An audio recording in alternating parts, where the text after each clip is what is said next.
집회를 5년간 하루도 안 쉬고 했습니다. 다들 문재인 좌파 독재 정권한테 굴종하고 지식인들 도망가고 박근혜 대통령의 친박이라는 좌장이라는 사람들부터 다 도망갔을 때 저 혼자 남아서 박근혜 대통령은 죄가 없는 분입니다. 그래서 탄핵무효 무죄 석방투쟁을 5년간 했어요. 그리고 문재인 정권이 촛불 쿠데타를 통해서 죄 없는 박근혜 대통령이 권력을 찬탈할 때 누구도 나서지 않았습니다. 저는 이 지역에서 우리 대구 시민분들 또 우리 달서병에 달서구 주민분들이 저를 믿고 초선 때 제가 야당으로 그 당시 신한국당 후보를 깬 겁니다. 재선에서 박근혜 대통령과 같이 새누리당을 들어가서 전국에서 광역시 중에서 제가 1등 했습니다. 전국의 시골 단위 다 합쳐서도 1등 지금 경북도지사 하는 김천, 이철우 지사, 2등이 전라남도 이낙연 총리, 그리고 제가 전국 3등 했어요. 광역시에서는 70% 가까운 지지율을 받았습니다. 삼선도 마찬가지입니다. 제 지역구에는 저 외에 상대가 없었습니다. 그런데 제가 정말 박근혜 대통령을 알고 또 대통령께서 본인을 부르셔서 많은 얘기를 나누고 미래신공항 안 됐을 때 제가 사실은 반발했잖아요. 그래서 대통령 뵙고 대구를 위해서 대통령께서 해주실 일이 있습니다. 첫째는 대구시를 남북으로 가르고 있는 철도 지하 사업을 해주십시오. 철도를 지하 넣으면은 9.7조 정도 들어갑니다. 총 그렇게 들어가는데 수익이 수십조가 나오죠. 대구를 완전히 바꿔버리는 철도 지하 사업. 제가 제일 먼저 전국에서 제안을 했는데 지금 경기도 철도 15분 안에 경기도를 다닐 수 있는 철도 다 났습니다. 45m 밑에 부산도 시작했고 경기도 경인선도 시작합니다. 대구는 늦었죠. 그때 제가 제안했던 대로 했으면은 대구는 엄청나게 바뀌었습니다. 그런데 잘 모르더라고요. 지금 권영기 시장 전혀 모르더라고요. 대구 언론들도 몰라요. 저는 전문가들하고 얘기를 해서 대통령께 철도 지하 사업을 해달라. 두 번째는 대구시청을 옮겨야 되는데 시청을 아무튼 옮기려면은 대구 중구에 있는 분들이 찬성을 해야 되기 때문에 시청 지역부터 경북대학교 병원, 동산병원, 또 약정골목을 중심으로 의료 특구를 만들어 주십시오. 이 두 가지를 제안을 드렸어요. 대통령께서 흔쾌히 그렇게 준비를 해서 한번 검토를 하겠다. 대구 시민들이 안 받았습니다. 대구 시민들이 안 받았어요. 결국은 철도 지하 사업은 못하고 다른 지역은 조원진이가 제안했는 내용을 다 가져가서 다 만들었습니다. 대구에 철도 지하가 되면 대구시가 완전히 바뀌는 겁니다. 철도 주변에 저기 노원동부터 그 다음에 우리 고성동, 칠성동 이 지역이 완전히 바뀌는 겁니다. 철도 부지가 전부 다 공원되는 겁니다. 공원. 땅값이 2배, 3배씩 오르고 그 지역이 대구의 최고의 중심이 부활하는 겁니다. 구체적인 계획을 제가 다 세워서 했습니다. 또 디즈니랜드를 4대강 사업할 때 달성하고 고령 그 강변으로 데려오려고 제가 미국 가서 경북부지사 이태근 고령군수 달성 부근수 이렇게 투자단을 제가 이끌고 미국 가서 울브라이트 국무장관이었던 울브라이트 재단을 만났어요. 국회의원이 일을 그렇게 하는 겁니다. 재단에서 대구시에서도 대구도시개발공사 사장까지 같이 갔죠. 다들 놀랬죠. 제가 미국 사람들하고 그 유명한 울브라이트 재단 투자자들하고 같이 앉아서 토론하고 대구에 4대강 사업 하면은 대구가 4대강 사업 중에서 중심 도시가 된다. 그러니까 디즈니랜드를 대구 고령 하원 그 강변에 넣고 싶은데 얼마 투자할 수 있냐. 그때 제가 국회에서 밤 12시에 통화합니다. 제가 통화를 하면은 여러분들 제가 이 얘기를 왜 들리냐. 국회의원들이 해야 될 일이 너무나 많아요. 제가 그랬어요. 밤 12시에 제가 전화를 들고 통화를 하면은 런던, 암스테르담, 홍콩, 동경, 그리고 워싱턴 여기서 동시 전화를 받습니다. 그리고 투자 문제를 얘기해요. 투자자들한테 제가 설명을 하죠. 4대강 사업 하면은 이제 4대강 사업 주변 건설을 할 수 있는데 디즈니랜드를 넣고 싶다. 그래서 제가 전 세계에 미국의 월드 디즈니, 파리의 디즈니, 동경, 홍콩 디즈니를 다 다녀왔습니다. 대구가 그래서 관광의 명소를 만들겠다. 그때 울브라이트 펀드가 3천억을 먼저 투자하겠다 그랬어요. 그러면 최종 투자 얼마 할 거냐? 3조 하겠다 했습니다. 3조. 그때 조단이라는 게 기억이 됩니까? 대구에 3조 하겠다. 그러면 대구는 땅을 제공하고 구려놓은 땅을 제공하고 대구 도시개발공사하고 같이 한다. 이런 구도를 다 짰습니다. 제가 국회의원을 하려면은 저는 대우그룹이에요. 93년도에 최연소 부장으로 전 세계를 많이 다녔고 특히 프로젝트를 담당했기 때문에 무에서 유를 창조합니다. 결국 무산됐죠. 이 문제도 대통령께 설명을 드렸어요.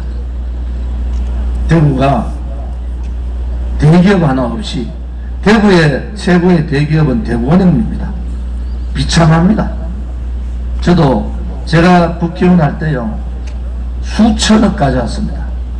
제 지역구에 할 수 있는 거 제가 다 했어요. 그리고 동구의 혁신도시에다가 제2정보센터 거기다 넣어주고 정말 엄청난 일을 했습니다. 결국 시청은 제가 지켰죠. 그때 시청 자리에 기상대 들어올락할 때 제가 18대 당선인 신분에서 저항해서 무산시켰습니다. 국가에서 결정된 사항을 국회에 들어가서 저항하면서 기상대 들어오는 걸 막고 나중에 저 외에 제가 탈당하고 난 다음에 지금의 국민의힘 있던 사람들 기상대 저기 부류정수장에다가 이건 넣겠다 저건 넣겠다 할 때 제가 다 막았습니다. 시청 문제가 무산되면은 그때 얘기해라. 제가 그때 안 막았으면은 시청 얘기 못 들어옵니다. 제가 막아서 시청 넣었어요. 근데 중구 주민들한테 죄송한 것은 박근혜 대통령께서 의료 특구를 만드시려고 했어요. 지금 시청 자리에다가 45층을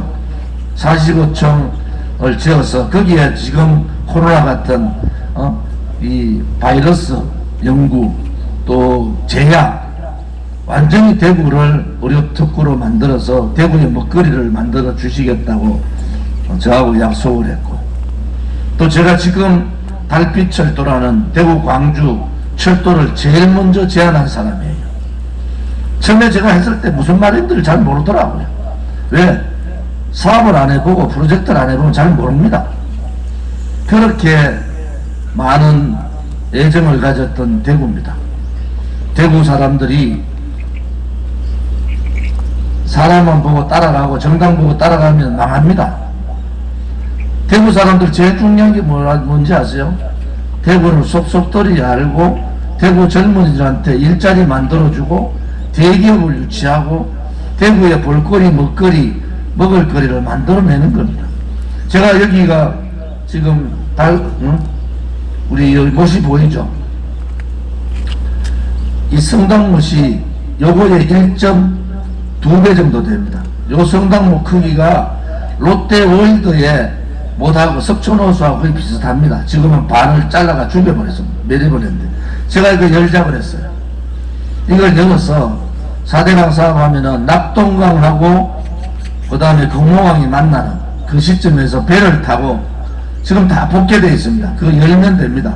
배를 타고 이 성당못 와서 뒤에 지금 우방랜드 저 대구타워 저기를 보고 저기서부터 앞산까지 케이블카를 놔서 대구에 명소를 만들겠다. 대구 안에 내륙 안에 베네치아의 수로도시를 만들겠다고 구상을 했고 그 구상을 준비하는 과정이었어요. 대구를 하려면 이렇게 바꿔야 됩니다. 획기적으로 바꿔야 돼요. 그냥 아깝지 않습니까? 대구 청년들이 제일 똑똑한데 갈 자리가 없어요. 대기업 하나 없는 도시가 되어버렸습니다. 그렇게 제가 대구를 사랑했던 사람인데 지금은 너무 실망합니다.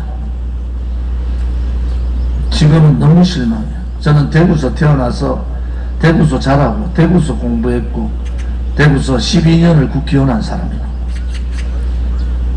제가 광주에서 태어나서 만약에 광주에서 우파하고 싸웠으면 국회의원 선거 했겠습니까? 국회의원 선거 안 하고 그냥 당선이에요. 문재인 좌파 독재 정권이 나라를 망치고 자유시장 경제를 침탈하고 자유시장 경제, 자유민주주의 체제 침탈하고 대한민국의 위대한 자유우파의 역사를 좌파로 바꿀 때 대구 국회의원들, 경북 국회의원들 뭐 했습니까? 25명의 국회의원 중에서 박근혜 대통령이 억울한 탄핵될 때 한 사람도 나서지 않았습니다. 다 배신했습니다. 대구는 정의로운 도시입니다. 좋은 짓 한 사람이라도 대구 경북에서 박근혜 대통령 끝까지 지키지 않았으면 대구는 배신의 도시가 되잖아요.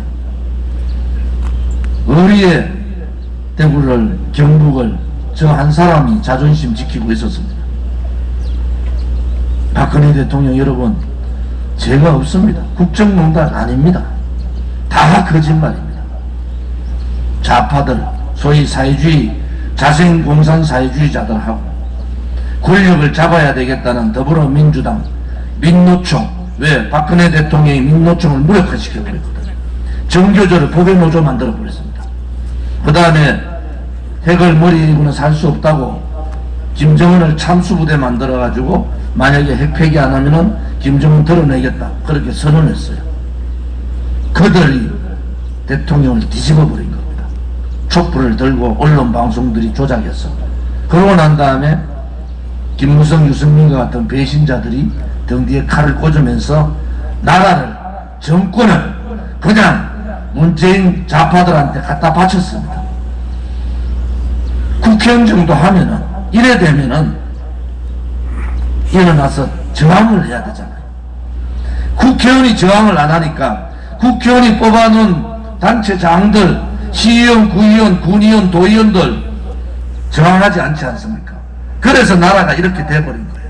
문재인 정권은 저항하지 않는 야당을 보고 지 마음대로 미래의 국간 다 열고 돈 다 퍼주고 자유민주주의 체제에 있을 수 없는 악법 악행을 하고 저끼리 나눠먹고 호남 사람 중심으로 모든 권력기관 수장을 장악하고 이렇게 만들었습니다.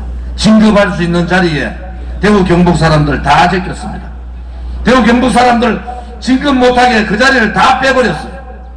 이런데도 지역에 와서 돈 1,000만원, 돈 1억, 10억 받았다고 프랜카드 걸고 자랑하는 이 한심한 대구 경북 국회의원들을 보면서 저는 이것이 진실인가? 이것이 정말 대구 정신인가? 대구에서 태어나서 지금까지 대구에 있는 이것이 정말 대구 시민들이 바라는 건가? 저는 그렇지 않다고 봅니다. 이재명은 제가 도지사 때 국정감사를 2번 한 사람이에요. 이재명은 여러분들보다 제가 더 많이 하는데 대통령 될 자격이 없는 사람입니다. 문재인보다도 더 새빨간 사람이에요. 저는 평생에 제 입으로도 제 귀로도 그렇게 형수한테 욕하는 그런 욕을 해본 적도 없고 들어본 적도 없습니다. 아무리 화가 나더라도 형수한테 그런 욕하면 안 됩니다. 대장동 의혹 2조입니다. 2조. 3억 5천 투자한 자가 5천억을 가져갔는데 말 하나 안 하고 있으면 되겠습니까? 파도 의혹이 끝이 없고 부인이란 사람은 법인카드 쓰고 경기도 소위 운영자금 쓰고 이런 게 지금 다 드러나고 있잖아요. 아들한테도 살쪘다고 밥 안 먹이는데 초밥 30인분이 왜 필요합니까? 그것을 개인 돈 써야죠. 왜 경기도 공금을 씁니까? 바늘 도둑이 소도둑 되는 게 아니라 경기도 도둑이 나라 망치는 도둑 됩니다. 이재명 시키면은. 그래서 제가 이재명한테 겼어요. 국정감사 가서 당신은 어떻게 경기도지사라는 사람이 조폭영화 나오는 시장하고 어떻게 그렇게 똑같냐고. 그 영화가 뭔 줄 아십니까? 아수라입니다. 아수라. 제가 국정감사에서 수십 명의 기자들이 있는 자리에서 그렇게 물은 거예요. 경기도지사한테. 조폭영화하고 어떻게 당신은 경기도지사가 그렇게 똑같냐고. 여러분, 대한민국이 아무리 무너져도 할 수 있는 것과 할 수 없는 것이, 가야 될 길과 가지 말아야 될 길이 있는 겁니다. 첫째, 죄 없는 박근혜 대통령 탄핵당할 때 대구 경북 국회의원들 저항했어야 됩니다. 죄 없다는 거 다 알면서도 촛불 유리에 무릎 꿇고 다 돌아섰습니다. 그 당시에 국회 가면 조명하면 뭘 못하겠어요. 제가 이렇게 앉아 있었는데 후배들 들어옵니다. 슬슬 피해갑니다. 제가 불러요. 야, 김 의원, 너네 피해갈 거 이 사람들아 용기를 가지고 싸워야 되잖아. 내 혼자 밖에 나와서 뭐하는 짓들이냐고. 지금 걔들 갑니다. 용기가 없어. 박상도 저하고 친구예요. 곽 의원 키 크잖아요. 곽 의원, 너 민정수석이었잖아. 대통령 도와야지. 다 묵한 자죠. 나는 용기가 없어서 못한다. 웃잖아. 가진 자들, 내려놓을 게 많은 자다. 대구 경북 국회의원 중에서 제가 재산이 제일 적었어요. 그런데 저는 그런 삶을 살지 않았습니다. 우리 집사람은 매일 봉사하러 다니고 동산병원 호스피스 병동에서 몇 년째 호스피스 봉사합니다. 다리 주물러주고 기도해오고. 그래서 제가 그랬어요. 돌아가시는 분들을 자꾸 보면은 당신 너무 힘들지 않냐. 우리 와이프 이렇대다. 제가 그래도 기독교 권사인데 든든한 하나님 벽이 있는데 뭐가 두렵냐고. 지금도 봉사만 해요. 지금도 봉사. 여러분, 평범한 우리 국민들은 그렇게 사는 겁니다. 제가 국회의원 3번에서도 변화된 게 하나도 없잖아요. 제가 30년 가까이 정치를 해도 저한테 구설수가 있었습니까? 박근혜 대통령 탄핵되는 3월 10일 날 2017년 3월 10일이에요. 이런 단상에서 저는 경찰 차에서 스피커 떨어져서 피를 정말 낭자하게 흘리면서 돌아가신 분을 직접 목격했어요. 그 자리에서 5분이 돌아가셨습니다. 그 자리에서. 그런데 대한민국의 그 잘난 언론 방송 한 줄도 안 냈습니다. 정치인들 한마디 안 했습니다. 권력기관 하나도 조사 안 했습니다. 저희들이 우리 공화당이 대한애국당 때 광화문에서 200일 투쟁했습니다. 200일 진실을 밝혔어요. 2019년 9월 2년 6개월 만에 국정감사장에서 제가 밝힙니다. 소방청에서 그날 4분이 그 자리에서 돌아가셨습니다. 그리고 우리가 아는 한 분은 여성분이 돌아가셨는데 여성분이 없더라고요. 그래서 우리는 5명이라 합니다. 수십 명이 그 실려 나오는 자리에 하얗게 누워가지고 살려달라고 수십 명이 고통스럽게 우는 장면을 저는 봤어요. 그분들 실려갔는데 그분들은 생사를 모릅니다. 이게 대한민국입니까? 백주대낮에 태극기 만들고 돌 하나 던지지 않은 분들이 헌법재판소 앞에서 5분이 돌아가시는데도 한 사람도, 어느 언론도, 어느 방송도, 어느 정치인도 한마디 얘기 안 했습니다.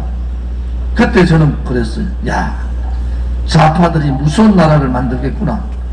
언론하고 합작해서 이 중대한 대한민국 건국이후에 당일 집회에서 가장 많은 분들이 돌아가셨는데 그것을 묻어버리는 언론 방송들, 정치인들, 권력기관들, 나라가 망했다. 나라가 망했다. 그래서 제가 대한애국당을 창당한 겁니다. 대한애국당. 정당을 만들지 않으면은 이 극악무도한 자들과 언론 방송들과 좌우를 막론하고 문재인 좌파들과 싸울 수 없다. 그래서 10,000명의 창당 멤버를 가지고 2017년 8월 30일 날 창당해서 지금 4년 6개월이 됐는데 50만 당원이 됐습니다. 저는 눈물이 정말 많은 사람이에요. 저희 아버님, 할머님 2분이서 이북에서 내려오셔서 이산가족으로 정말 대한민국 땅에 고모, 삼촌, 사촌 한 명도 없이 저는 컸잖아요.